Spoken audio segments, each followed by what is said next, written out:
For more than 70 years, the United Kingdom has held the keys to some of the most powerful weapons ever devised. It's a story packed with incredible science, high-stakes politics, and nail-biting diplomacy.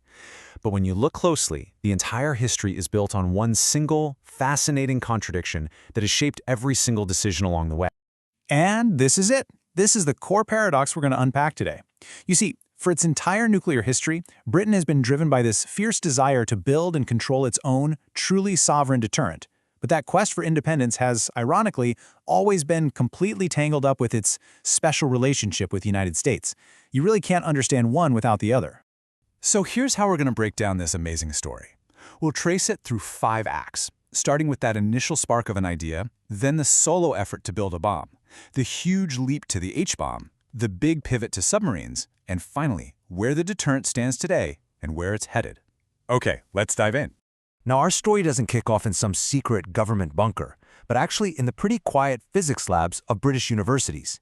And it was here, thanks in huge part to some brilliant scientists who had escaped the rise of Nazism in Europe, that the idea of an atomic bomb went from science fiction to a terrifying possibility. You know, what's really incredible here is just how fast this all happened. In March 1940, 2 of those refugee scientists, Otto Frisch and Rudolf Peierls, drafted a memo. It was just 3 pages long, at the University of Birmingham. In it, they laid out how a bomb was not only possible, but it could actually be small enough to be carried by an airplane. That little memo lit a fire under everything, leading to the Maud Report, which was so convincing it finally got a pretty skeptical United States to take the idea seriously. By 1943, the projects were officially merged, and a whole team of Britain's top scientists were on a boat to America, heading for Los Angeles to help build the first bomb. So the wartime alliance was a massive success. The bomb got built. But right at the moment when British leaders were expecting this nuclear partnership to just roll on into the post-war world, a door was slammed shut, right in their faces.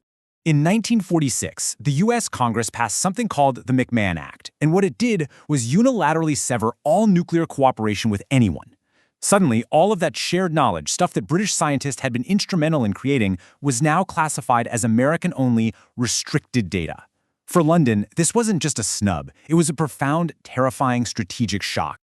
Well, Britain's response was nothing short of audacious. In January 1947, a tiny, secret subcommittee of just 6 cabinet ministers, codenamed Gen 163, made the monumental decision to go it alone. And to hide what they were doing from pretty much everyone, including most of Parliament, they gave the project the most deliberately boring name they could think of: high-explosive research.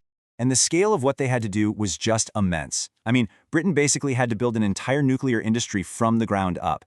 The absolute key to the whole thing was one man, Dr. William Penny. He was a British scientist who'd been at Los Alamos, and he essentially rebuilt the incredibly complex design for the plutonium bomb from memory. To fuel it, they built gigantic reactors, the wind-scale piles, for plutonium, and a sprawling plant at Cappenhurst for uranium. And the whole shebang came together at a brand new top-secret facility called Aldermaston. And believe it or not, just 5 years later, on October 3, 1952, all that effort paid off. In the Montebello Islands off the coast of Australia, they detonated a 25-kiloton device. And in a pretty unique twist, they placed it inside an old Royal Navy frigate, the HMS Plym.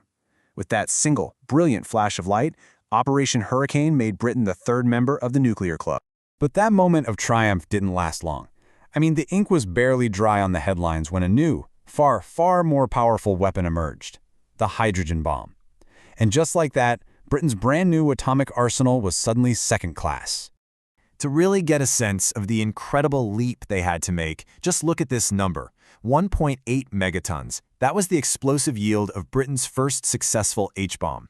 To put that in perspective, it was over 70 times more powerful than the bomb they just tested in Operation Hurricane.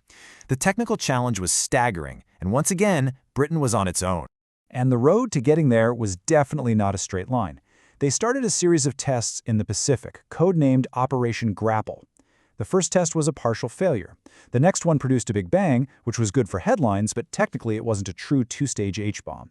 But the scientists were absolutely relentless. They pored over the data, they tweaked the design, and in November 1957, with a test called Grapple X, they finally cracked it. A full-scale 1.8 megaton thermonuclear detonation. A total success. And here is that paradox right back in play. This incredible, independent achievement, mastering H-bomb technology all by themselves. had the completely ironic effect of ending Britain's nuclear isolation. Washington was so impressed that in 1958 they amended the McMahon Act and signed a new mutual defense agreement. Cooperation was fully restored. Britain had proven it deserved a seat at the top table, and for its troubles, it was handed the keys to the American nuclear kingdom. All right, so with full American help restored, Britain's fleet of V-bombers became a really credible nuclear force. But just as the Deterrent was hitting its peak, a decision made thousands of miles away in Washington was about to trigger another existential crisis for the whole program. This crisis hit in December 1962. See, Britain was pinning its future hopes on an American air-launched missile called Skybolt. The idea was that this missile would keep their bombers effective well into the 1970s. So when the U.S. suddenly canceled the Skybolt program, it threatened to make Britain's entire nuclear force obsolete almost overnight. Prime Minister Harold Macmillan immediately flew to the Bahamas for an emergency summit with President Kennedy. And in what was really a masterclass of diplomacy, he walked away with a deal that would define Britain's deterrent for the next 60 years. The U.S. agreed to sell the U.K. its super-advanced submarine-launched Polaris missiles. And crucially, the deal included a special clause allowing Britain to use them independently if its supreme national interests were ever at stake. This deal kicked off another absolutely monumental national effort. Britain had to build 4 huge nuclear-powered submarines, the Resolution class. The scientists at Aldermaston had to design a whole new warhead to fit onto these American missiles. A massive new naval base had to be built from scratch at Faslane in Scotland. And in June of 1968, the first of those submarines sailed out on patrol, beginning a mission of continuous at-sea deterrence, a mission that has not been broken for a single second ever since. And that brings us right into the modern era, an era that has really been defined by one word: Trident. The decision to buy the even more advanced American Trident missile system set the course for the deterrent right through the end of the Cold War and deep into the 21st century. Now, the end of the Cold War brought some really profound changes. The Royal Air Force's nuclear bombers were retired, leaving the submarine-based Trident system as Britain's one and only nuclear weapon.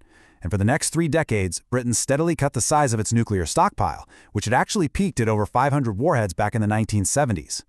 But then came this, a really stunning reversal. As recently as 2010, the official policy was to keep cutting the stockpile down to a maximum of 180 warheads. But in 2021, citing a deteriorating global security picture, the government completely changed course. It abandoned that plan and actually raised the ceiling to 260. This was the first time the stockpile cap had been increased in over 30 years. And this policy change is happening at the same time as a complete top-to-bottom renewal of every part of the deterrent.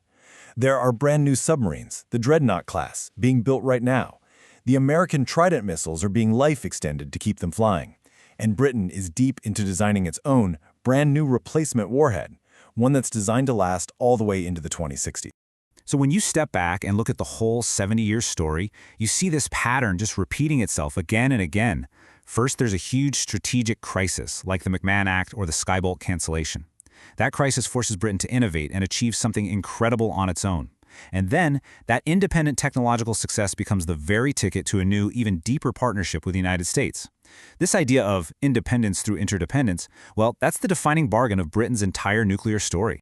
And that really brings us to our final thought.